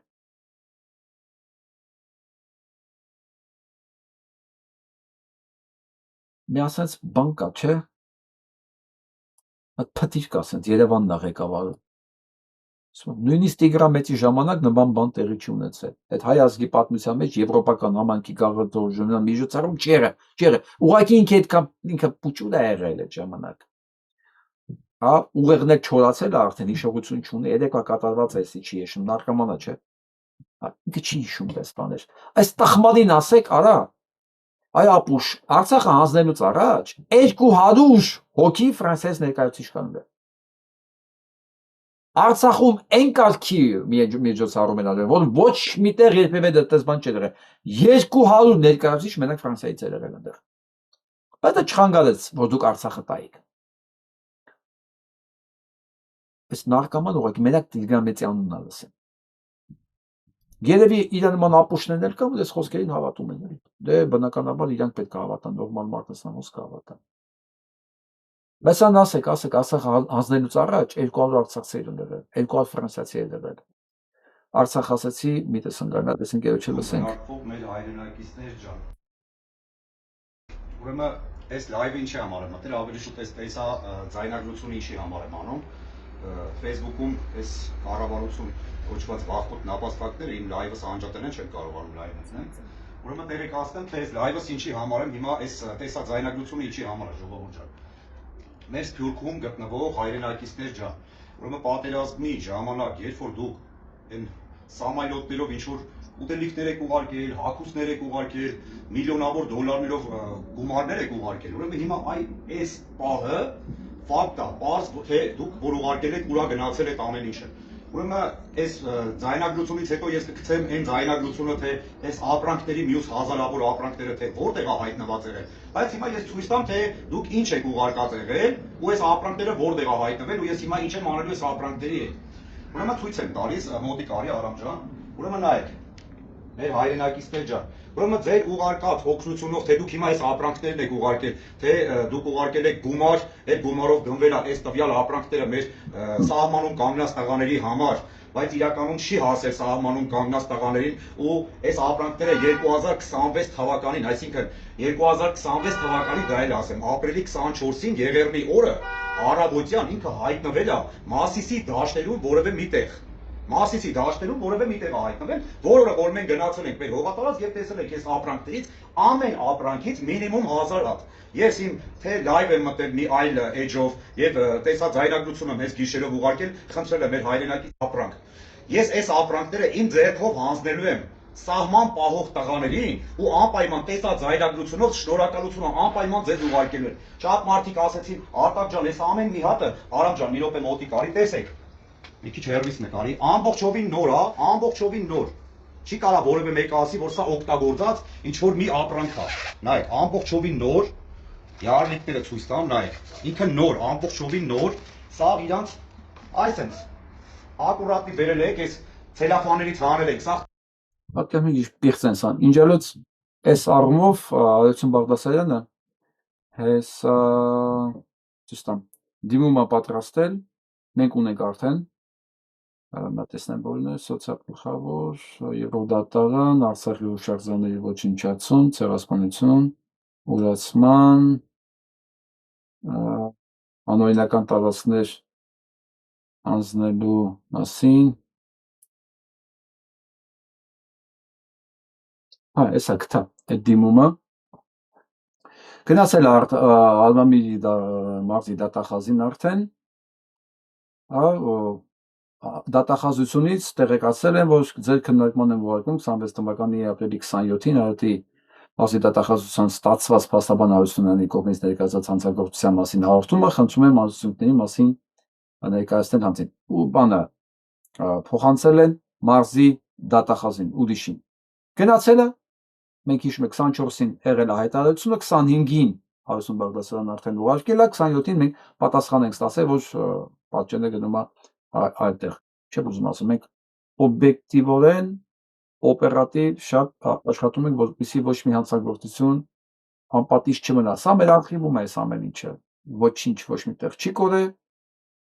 ու չի էլ կորելու ոչ էլ մոռացվելու է Սոսանք պետք է վստահ լինեն, որ պատասխանատվության պահը գալու է։ Միջելոց հիշեմ, ովքեր ուզում են այս աշխատանքների համար մեզ օգնեն, եւ ալիքի աշխատանքի համար, եւ իրավաբանական խնդրի այդ խմբի աշխատանքները կազմակերպելու օպերատիվ։ Խնդրում օգնեք ալիքի այս ներքև նկարագրության բաժնում ամեն ինչ կա, եւ պատրոնի միանալու ձևերը, եւ բոլոր այն միջոցները, որոնք կարող եք նվիրատվություն անել եւ Հայաստանում, եւ Ռուսաստանում, եւ Ամերիկայի Միացյալ Նահանգներում, Եվրոպայում ցանկացած տեղից։ Երևի բոլորդ հիշում եք այս բանը Բաքվի բանտից Վիգեն Էվջեջյանը, որ ինքը ազատվեց, հիմա փաստորեն ոչ տեղ ունի, ոչ փող ունի։ հնարավոր է անում ունենամ գոր։ Գերությունից վերադարձած լիբանանահայ Վիգեն Էուլջեկչյանն է։ Սոցիալապես ծանր վիճակում է հայտնվել։ Նույնիսկ բնակության վայր չունի։ Պատկան մարմինները Վիգենին օգնելու փոխարեն մի դռնից մյուսն են ուղարկում եւ այդպես էլ ոչնչով չեն օգնում։ Տեղ ուղարկում։ Մի խոսքով, եւ հիշում եք, երբ որ Վիգենին բերեցին, հաջորդ օրը, երկու օր հետո շիշբռնողը մի նկարներ, վիդեոներ իրան կնոջ հետ ռեստորաններում, փարթիներում, սեփական PR-ով զբաղված, այն ժամանակ ափսոսեցի, ասեցի դու քո գերությունը դու սրանց պատճառով ես հայտնվել այդ վիճակի մեջ եւ դու հիմա իրանց հետ ես վիճակում դե ինչ արեցին օգտագործեցին իրենց PR-ն արեցին հիմա ոչ տուն ոչ տեղ ոչ սոցիալական օգնություն ոչ բժիշկ գնալու հնարավորություն ոչ մի բան սա գիտեք ինչի մասին է խոսքը ոչ թե մենակ Վիգենի միամտության մասին այլ բոլոր մարդիկ որոնք այս պահին օգտագործում են այս իշխանությունների կողմից իրենք պետք է շատ լավ հասկանան վաղը իրենց նույն ձևով ինչպես Վիգենին ինչպես մնացածին շփոթել են մոռանալու են ուրանալու են սա ժանրի կանոններն է եթե ձեր հույսը սրանք են դուք հույս ունեք որ իրանք իրանց խոսքի գործի տերն են լինելու ասածների տերն են լինելու եւ իրենց վրա կարելի է հույս դնել դե ինչ ասեմ նույնիսկ միամիտ լինելը բավարար չի էլի քիչ ուրիշ բառ կա դրա համար էլի այն էլ եթերային չի որ ես ասեմ նայեք գորին խղճացեք ձեզ Ռուբեն Վարդանյանը մի նամակ էր ուղարկել Հայաստան մարդու իրավունքների պաշտպանին եւ այդ անհետեթ պատասխանից հետո Ռուբեն Վարդանյանը գրում է հարց Եթե Ադրբեջանի բանտերում գտնվող հայ քաղաքացիների պաշտպանությունը ՀՀ օմբուդսմենի մանդատի մեջ չի մտնում, ապա ում մանդատն է սա։ Ես ուզում եմ ձեզ տեղեկացնել, ով իմ հայ ժողովուրդ։ Եթե Ռուբեն Վարդանյանը որ ասում է ՀՀ քաղաքացու պաշտպանությունը պետք է մտնի Հայաստանի օմբուդսմենի գործողությունների մեջ ըստ նոր սահմանադրության եւ անձնագրերի այլևս ՀՀ քաղաքացու պաշտպանությունը չի մտնելու ոչ ՀՀ պետության պարտականությունների մեջ, ոչ էլ բնականաբար օմբուդսմենի մեջ։ Այս հրամանը սա մասին խոսում։ Փաշինյան Նիկոլին ընտրելով դուք ընտրում եք մի կարգավիճակ, որով դուք ոչ միայն Հայաստանում պաշտպանված չեք, օրենք չկա, օրինականություն չկա, ձեր երեխեքին կարան բռնաբարեն, ձեր կարան բռնաբարեն, եթե հնարավորություն ունեն ու պատասխան չտան։ Հա, այլև դրսում էլի դուք պաշտպանված չեք լինելու։ Եթե դուք հիշում եք, որ այս պատերազմը որ եղավ, սկսվեց, հա, փետրվարի 28-ին։ Ասենք մարտի 1-ի 2-ին մենք Դուբայում տարբեր տեղեր Հայաստանի շատ քաղաքացիներ ունեին, որ միամիտ հայտնվել են ծովակում, որտեղ թռիչք չկար, բան չկար, խնդիրներ առաջացել։ Եվ այդ օրվա վիճակով սահմանադրության տեխնոլոգիայի Հայաստանի Հանրապետությունը այդ մարդկանց գարանտն էր, եւ պետք է հոգ տաներ այդ մարդկանց տեղափոխվելու անվտանգության բանի համար, հա։ Էլի սրանք չարեցին ոչ մի բան, բայց ստիպված էին ինչ-որ մի բան անել, ամեն դեպքում խոսակցություն եղավ, բողոքներ եղան, որ դու ինչու պետություն քո պարտականությունները չես կատարում։ Պետք է հիմա վստահ լինեք մի բան, եթե անկարծ Փաշինյան Նիկոլը ընտրվեց, ուրեմն նման դեպքերի պարագայում իրանք արդեն ըստ սահմանադրության ոչինչի համար պարտավոր չեն։ Այսինքն ինչ է ստացվում, որ Հայաստանի Հանրապետության քաղաքացին պարտավոր է աշխատի, հարկեր մուծի, օրենքները հետևի, կատարի այդ ամեն ինչը, բայց Հայաստանի Հանրապետությունը ոչ մի պարտավորվածություն չունի իրենց նկատմամբ։ Անվտանգության, կյանքի ապահովության, սեփականության ապահովության ոչ մի կատարյալ ստրկություն։ Երբ որ գիտեք, օրինակ ժամանակին ստրկատերը էլի ստրուկների նկատմամբ ինչ-որ պարտավորվածություն ունել, էլի գոնե հացեր տալի, գիշերելու տեղեր տալի, ասենք, ինչ-որ տեսակ։ Այս պետությունը պարտավոր չի ոչ մի բան։ Այսինքն Փաշինյան Նիկոլ ընտրողները հենց դա են ընտրելու։ Պետք է նկատի ունենալ։ Եվ այսպես այսօր իմանում ենք, որ հերթական 250 միլիոն դրամի մասնատուրքից ազատվելու հնարավորություն են տվել Լֆիկին, գործարար օլիգարխ, հանցագործ Սամվել Ալեքսանյանը։ Սա գիտեք ինչի է։ Այն ապրիլի 30-ին իստում։ Միջև էտել էին տվել, հիմա էլ տվեցին 270 միլիոն դրամ, այսինքն կես միլիոն դոլարի չափ, ավել, կես միլիոն դոլարի չափ։ Բա Մալաթիայում հեսա պետք է ծախսվի Նիկոլի համար ձերներ հավաքելու համար։ Հարգելի Մալաթիա Սեբաստիա Սեբաստիա համայնքի ապրողներ, գալու են ձեզ դռները ծեծելու են, փողեր են առաջարկելու, 270 միլիոն դրամը հսկայական գումար է։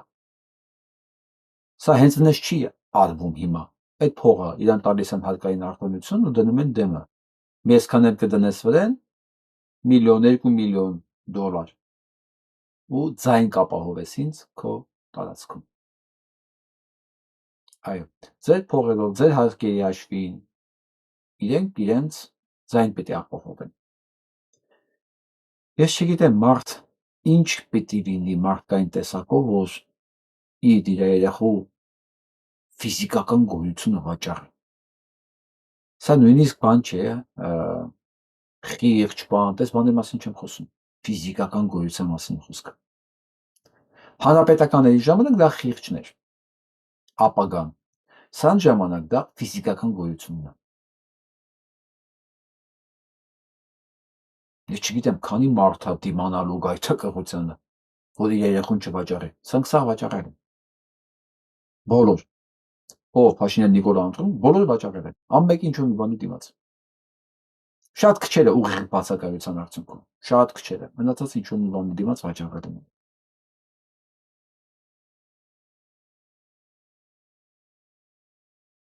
Իսկ Շիրակի մարզում սեպտեմբերի 1-ից փակվելու են 48 դպրոց, 1622 աշակերտ մնալու են դուրսը։ 48 դպրոց, այսինքն Փաշինյան Նիկոլին ընտրողները Շիրակի մարզում ընտրում են, որ իրենց մարզում պետք է 48 դպրոց փակվի ու 1622 երեխա չի իմանալու ուր գնա։ Չի իմանալու ուր գնա, որտեղ մոտակա դպրոցը պետք է լինի մի քանի կիլոմետր հեռու։ Այդ ծնողը ոչ մեքենա ունի, ոչ հնարավորություն է ձմեռով այն Շիրակի ձմեռները, հա։ Որ ամեն օր այդ երեխեքին, պատկերացրեք ինչ ֆինանսական բեռ է այդ երեխեքի վրա, չեմ ասում ժամանակ։ Նիկոլ Փաշինյանը ընտրողներ, դուք ընտրում եք դուք ձեր ողբերգությունն եք ընտրում, ինչ ասեմ, տնաքանդությունն եք ընտրում։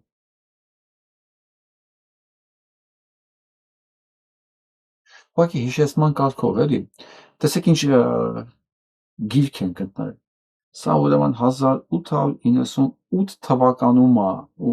98 թվականին է տպագրվել, 1898 թվականին տպագրվել Մոսկվայում։ Ես պետք է ասեմ, որ ես այդ շրջանի բանից ինչ որ չեմ տեղյակ, որովհետև սրա մասին գրվել է նաև բանի կողմից, Լև Տոլստոյի կողմից։ Ինքը այդ ամբողջ ջարդերի ընթացքում մեծ միջոցառումներ է արել այնտեղ, բողոքի միջոցառումներ արել, փողեր է հավաքել այդ կոտորածներից հայերին փրկելու համար։ Եվ այդ ժամանակվա բանա, սա տպագրությունը, կարդանք մեջը ինչ է գրած։ Որ մենք հասկանանք մենք ինչի ենք գնում, էլի։ Չեղեմ գծի ձիգատուդուզային վիդեոներից ու վերադարձնեմ գրքային ու պատմական դաշտ։ Մի երկու տող կուզենամ կարդամ մեր պատմական անցյալից, կներեք, բայց այդ կերնի ռուսերեն։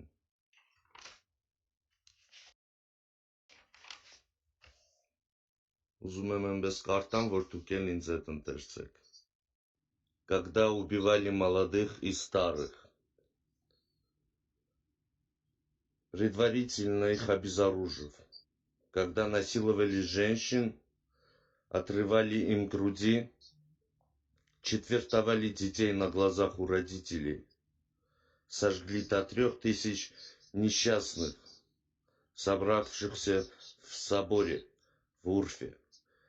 При виде такого невообразимого зверства над беззащитными, при сознании своего бессилия ограждать свою паству, архиепископос Хорен Махитарян в отчаянии перерезал себе артерии. Մտածում եք, թե այդ 1915 թվի ցեղասպանությունն է, ոչ։ Գիրքը կոչվում է «Բրատսկая помощь пострадавшим в Турции արմյանам»։ Տպագրվել է Մոսկվայում 1898 թվականին։ Այդ առաջի ցեղասպանությունն է թուրքերի հայերի նկատմամբ, որը եղել է 1895 թվականին։ Այս ցուցակն է կորուստների այդ թվականի 1885 թիվ։ Убитые христиане 37085 զո են ունեցել, անմեղ զո ցեղասպանության 1895 թվականին։ Մենք գիտեցել ենք ինչ է թուրքը ու ինչ է ցեղասպանությունը, իսկ 1915 թվին այդ եղել է մեծ եղերնը, գիտեցեք։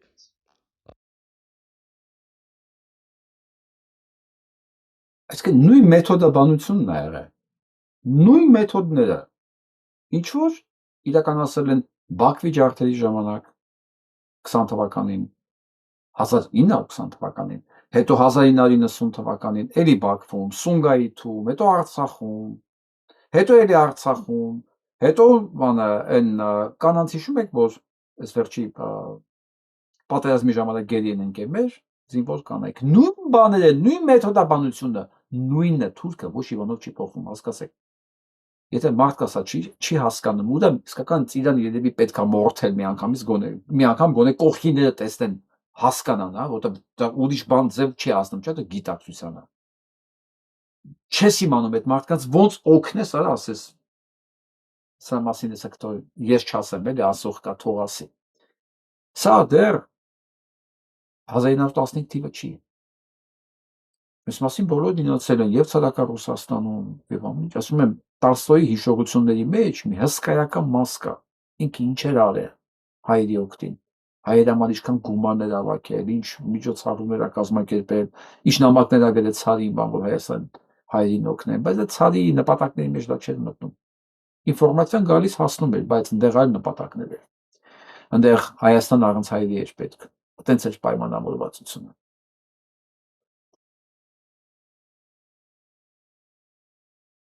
Հիմա այս Ռուսաստանում, լսեք ինչ ասում Գարիկ Խարլամովը,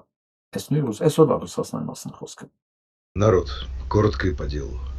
По своим каналам узнал, решение о заморозке вкладов уже на столе, это вопрос дней. Все эти сертификаты – просто способ оставить нас с нулями. Не ждите, пока банкоматы окончательно встанут. Снимайте все в нал, пока есть хоть какая-то возможность. Прячьте под матрас, в трусы, куда угодно, но только не держите в системе. Удачи нам всем.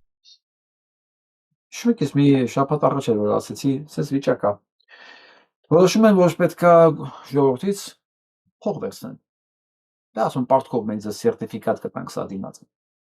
որ մենք ձեր փողերը վերցրել ենք։ 3 միլիարդ դոլար սանկ ասեցին տեղում մի հատ օլիգարխի հերթական փող է պետք իրանց։ Վատ է Պուտինի վիճակը, ֆինանսական տնտեսական վիճակը շատ է, այնքան վատ է, որ նույնիսկ այս թանկացած նավթը չի կարողանում փրկի ռուսական տնտեսությունը, չի կարողում ծածկի այն ծախսերը, որոնք արդեն հիմա 4 տարուց ավել է կատարվում է պատերազմի պատճառով, սրանք ահռելի թվեր են, ահռելի։ Համ փողն է ծախսվում, համ մարդիկ են սպանվում ու արդյունքում ինչ։ Արդյունքում ոչ մի բան։ Եվ հիմա նույնիսկ Գարիկ Խարլամովը, որ այս ամբողջ ընթացքում լուրումունջ հանգիստ հետևել այս ամեն ինչին, պետք է ասեմ, որ Comedy Club-ից բավականին մարդիկ ուղղակի դուրս եկան, որովհետև սկսեցին խոսել, Ուրգանտից սկսած, Ուրգանտից սեփականությունը զրկեցին, գիտեք, քանի միլիոն դոլարի սեփականություն են ձեռքից խլել Ուրգանտի, Ալլա Պուգաչովայից, էլի արտիստներ, որոնք դեմ են այս պատերազմին, բոլորին ուղղակի սեփականությունից են զրկել, այդպես երկիր տեսել եք, որ իր քաղաքացիներին իրենց կարծիքի համար զրկի սեփականությունից, հա, զրկել են սեփականությունից։ Հա, նա ասել, որ հիմա Գարիկն է մասը խոսում Խարլամը։ Որ հանեք ձեր փողերը։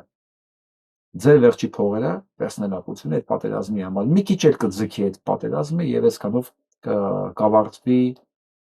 Ռուսաստանի, Պուտինյան Ռուսաստանի պատմությունը։ Բայց այդ ընթացքում Հայաստանից ինչ կմնա, ես չգիտեմ։ Հիմա ինչքանով է բարդանում մեր վիճակը։ Այն նույն Սամվել Կարապետյանը, որ ասում են Եվրոպան մեզ չի օգնելու, մերտեղ Ռուսաստանն է ուզում ասեմ, որ Ռուսաստանն է, որ փող չունի ու սեփական քաղաքացիներին է թալանում։ Այն մնացածը, որ ասում են մերտեղ Եվրոպայում է, մենք մերժում ենք Ռուսաստանը, հեսա գնում ենք Եվրոպա, ուզում ասեմ, ինչ եք խափում մարդկանց, չի եք խափում մարդկանց։ Այն որ մերտեղ Ռուսաստանում չի, դա չի նշանակում, որ Նիկոլ Փաշինյանը ձեզ տանում է Եվրոպա։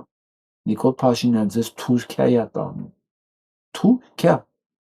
Ձեզ Եվրոպա ոչ մեկ չի տանում։ Իսկ ինչ վերաբերում է Եվրոպա գնալու կամ չգնալու, մեզ ոչ մի տեղ պետք չի գնալ։ Մենք Եվրոպա ենք։ Ուղղակի օրենքներն է պետք ստանդարտացնել եվրոպական։ Հա։ Մի բան, որ ոչ մի վարչապետ, ոչ մի նախագահ չի անի կյանքում Հայաստանում, որտեղ օրենքները ստանդարտացնել Եվրոպայի հետ նշանակում է վերացնել կոռուպցիա։ Բայց մարդիկ ոնց են գոյատևել։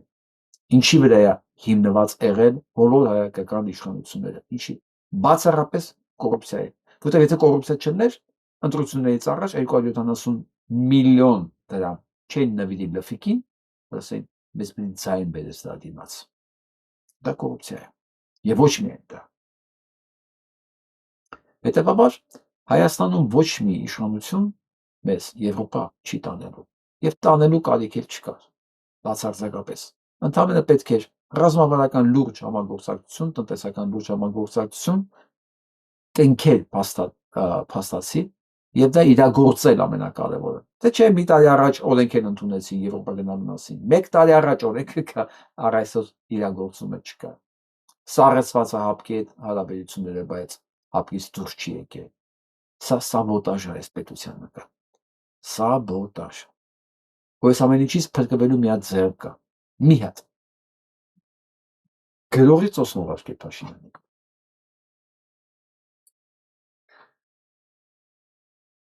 Աշխարհը մեզ նոր անակնկալներ է բերում։ Մենք հիմա մտածում ենք ամենամեծ վտանգը պատերազմն է, բայց ես վախենում ավելի մեծ վտանգի մեջ են մեզ բերում։ Որովհետև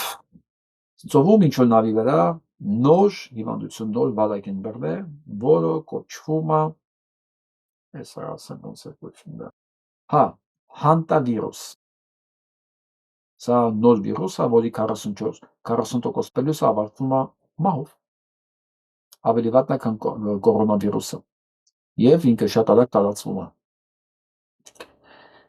Ես սա վստահ չեմ, որ իրական պատկեր է, սա իրական վիրուս է, ինչ որ է, բայց որ վաղուց խոսակցությունը գնում է, որ եւս մեկ վիրուս պետք է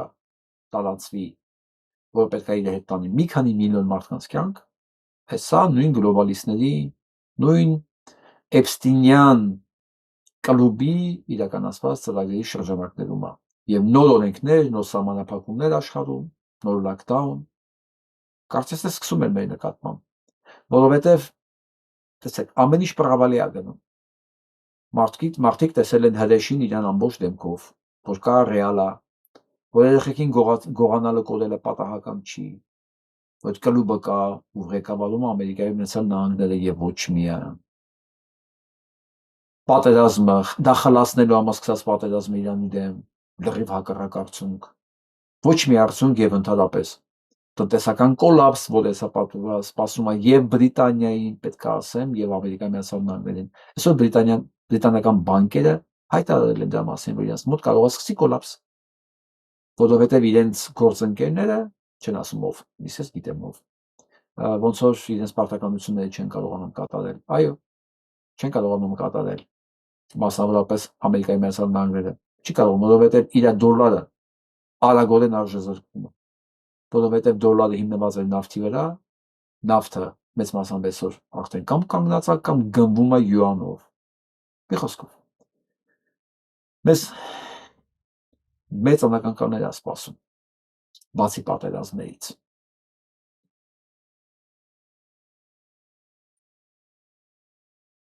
Սա Իսպանիայի պրեմիեր-մինիստրն է, որը պարզ կոչ է անում Եվրոմիությանը պաշտպանել Գազայի անկախությունը եւ մեղադրել Իսրայելին ցեղասպանության մեջ։ Ինչքան ժամանակա մենք դա լսում ենք, բայց Միացյալ Եվրոպայի միացյալ որոշումն ու կարծիքը դեռ չկա։ Ինչի այս ամեն ինչում առաջնային գծում պարբերաբար հայտնվում Իսպանիան, դա էլ իր պատճառներ ունի։ Հրեաները ատում են այս առումով իսպանացիներին, որովհետև բոլոր հակաիզրայելական այս գործողությունների հենց առաջատարը Իսպանիան է հանդես գալիս։ Իմիջիայլոց պետք է ասեմ, որ FIFA-ն եւ UEFA-ն նույնպես արդեն որոշում են ուզում կայացնել, արգել են Իսրայելին բոլոր այդ իրենց խաղերի մասնակցելու հնարավորությունից։ Մեծ կոալիցիա է պատրաստում դրանց նկատմամբ։ Տեսեք, բոլոր տեսակի հարձակումները եվրոպական, համաշխարհային կա ռեալա Իսրայելի եւ Ամերիկայի էստաբլիշմենտի նկատմամբ։ Դա խլացնելու տարբերակ ընտրվեց պատերազմը չեղավ։ Ուստի շատ մեծ հավանականություն է ստանում, որ այս նոր վարակը որ կա, որ հիմա տարածում են, ինքը դառնալու է համաշխարհային։ Ես վախով եմ դրա մասին ուղղակի խոսում։ Դրա համար բոլոր նախաձեռնները կա։ Այսօր ամերիկյան էքսպերտներն են խոսում, որ Հեսթեգն ու Թրամփը իրենց խաբում են, որ Իրանի պատերազմը նստել է 72 միլիարդից ավել, իսկ իրենց ներկայացում է 25 միլիարդ, 3 անգամ պակաս։ Եվ սա բերում է նոր կրիզիսի, պատերազմի անհնարինություն Ամերիկայի Միացյալ Նահանգների համար, որը նշանակում է Իսրայելի ուղղակի մանավանդ Նետանյահուի իշխանության կործանում։ Սա ոչ մի պարագայում ոչ Իսրայելը, ոչ էլ ամերիկյան այսօրվա Թրամփի իստաբլիշմենտը չեն կարող թույլ տալ, որովհետև սրանք պատրաստ են ամեն ինչի մենակ հանկարծ Իսրայելի կողմից դուրս չգա այն փաստերը, որոնք վերաբերում են Թրամփին, Թրամփի կնոջը, ընտանիքի անդամներին, Թրամփի կառավարությանը, այն ինչ որ կա։ Եվ իրանք չնայած 72 միլիարդիներ, որը դուրս եկավ այսօր ջրերես, եւ այլ այն ինչ որ դեռ պետք է դուրս գա, իրանք շարունակելու են այս պատերազմը, որքան հնարավոր է շատ,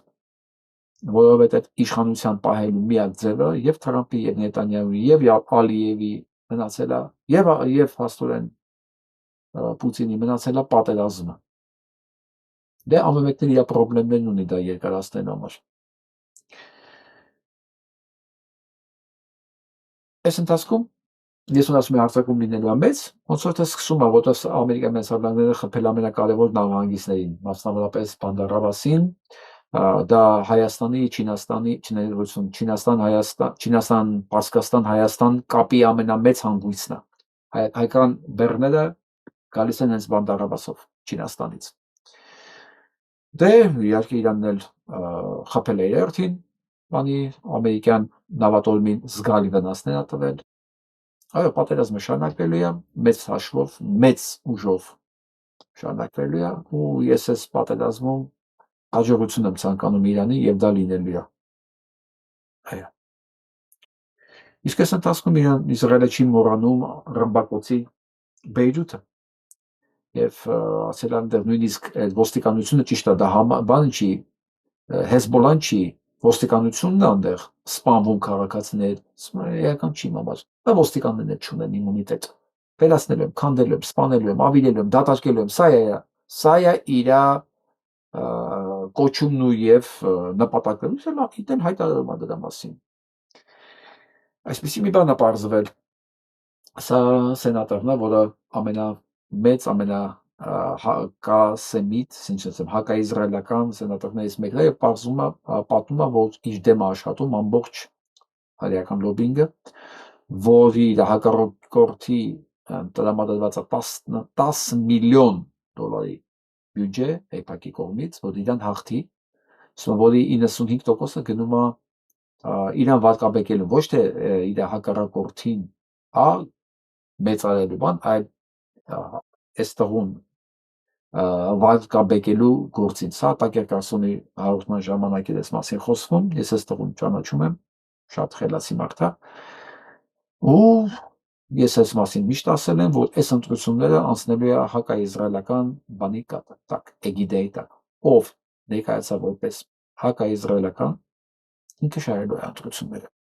Դիմացը դրված է մեծ փողեր, աշխատում է մեծ փողեր,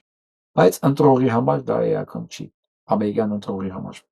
Եվ եվրոպական ընտրողի համար, եւ ամերիկյան ընտրողի համար դա էական դեր չի խաղալու։ Ու մինչև նոյեմբեր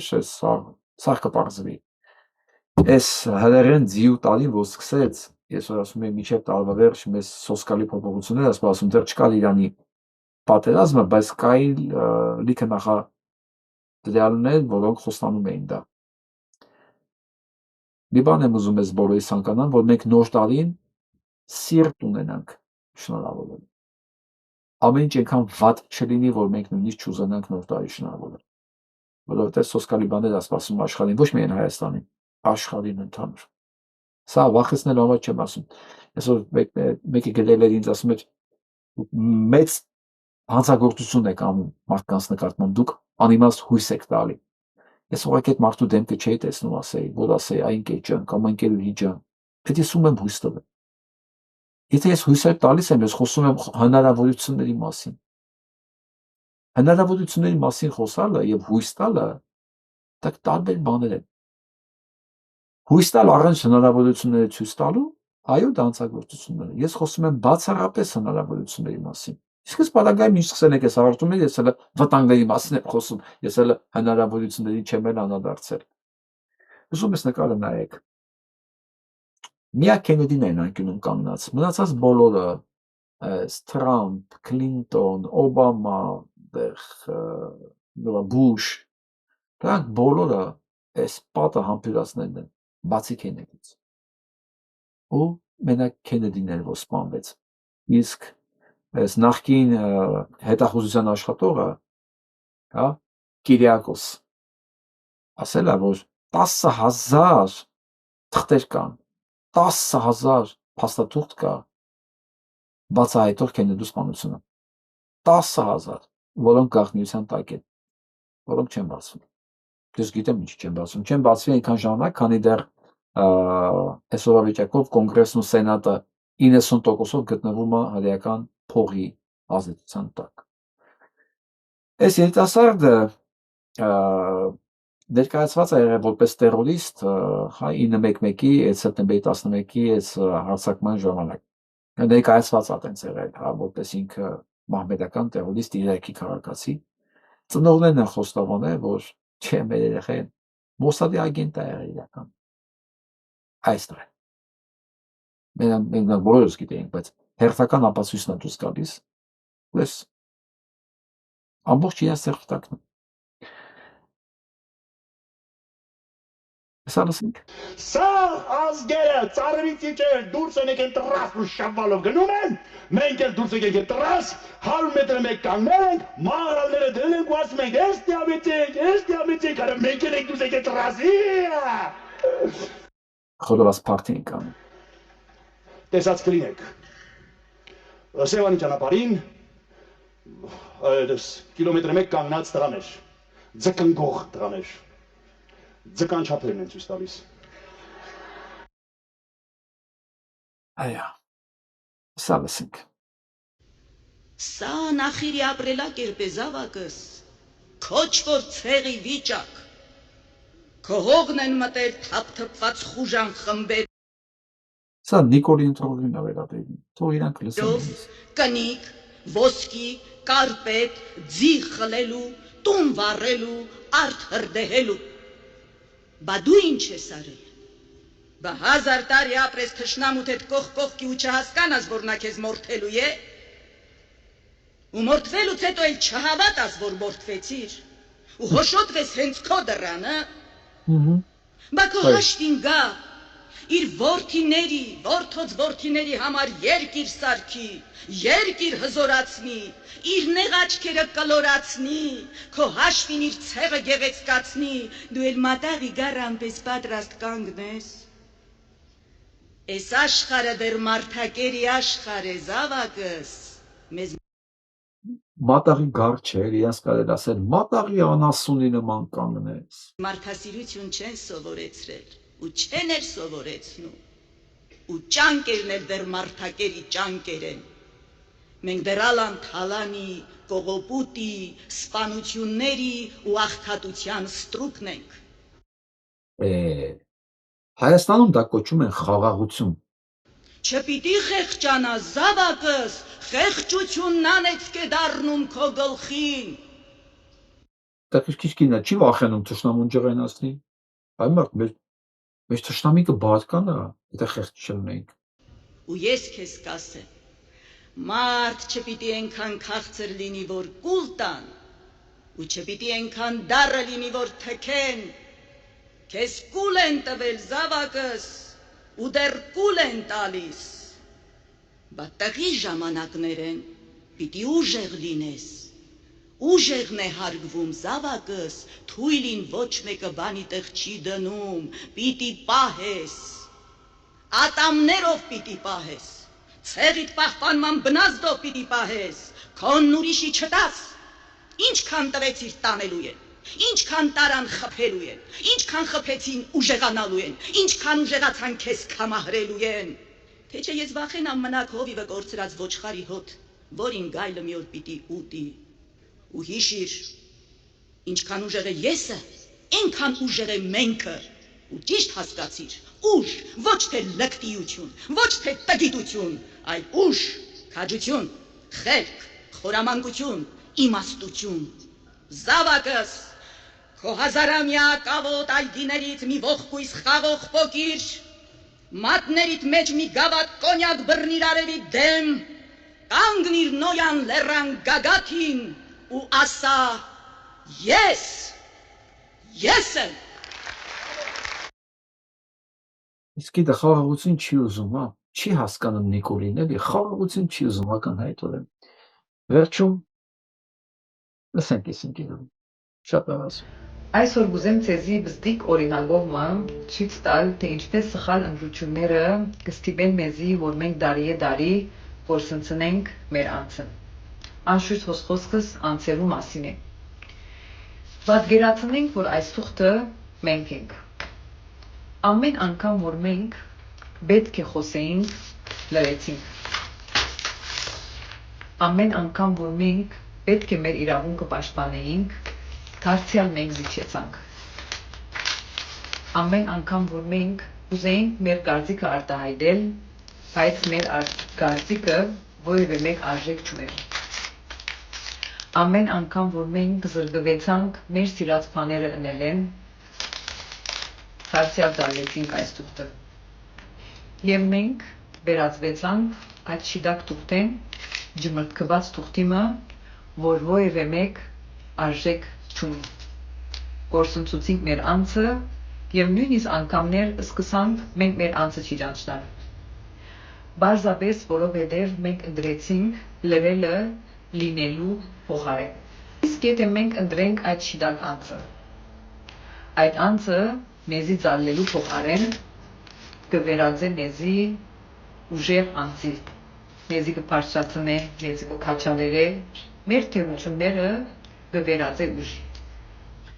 Գիտեք ինչ է տարբերությունը, որ սխալ անձը ձեր կյանքին կբացեցնե, իսկ շիդակ անձը ձեր կյանքին վրա կյանք կավելցնե։ Եվ այս թուղթը ծալելու փոխարեն կվերածե շատ գեղեցիկ պատկերիմը, դուք նայելով այդ պատկերին կհիանաք։ Իսկ հիմա դուք անգերց եղեք եւ ասեք, արդյոք որն է ավելի դժվար։ Անձ վնասենք, չէ թե մենք մեր անձը վնասենք։ Շնորհակալություն Նանոլի։ Բավարարում պետք է այս վիդեոները մեզ դուք արեք ես ցույց տամ։ Ես չեմ ուզում մենակ իմ խոսքը հնչի։ Ես ուզում եմ իմ համակիրների կարծիքներն էլ հնչի։ Որոնց չստացվում մենք մեզ ջան ենք ասում, ջան ենք լսում։ Շնորհակալություն Նանոլ ջան, քո ոճի մեջ բացատրություն տալու համար։ Այո, երբ որ դու զիջում ես քիչ, դառնում ես ճմարթած։ Մեզ մարդա պետք, որ մեզ այս ճմրթված վիճակից դուրս անի։ Ճմրթված կարողացանք ընտրել նորմալ մարդու, կունենանք պատկերը, չէ՞։ Ունենք են ինչ ունենք, դրանից էլ բան չի մնալու։ Նախորդ բանախոսն ասեց արդեն դրա մասին։ Ընտրությունը մերն է, ոնց անենք նենց էլ կլինի։ Այսօրվա համար այսքանը, լավ մնացեք։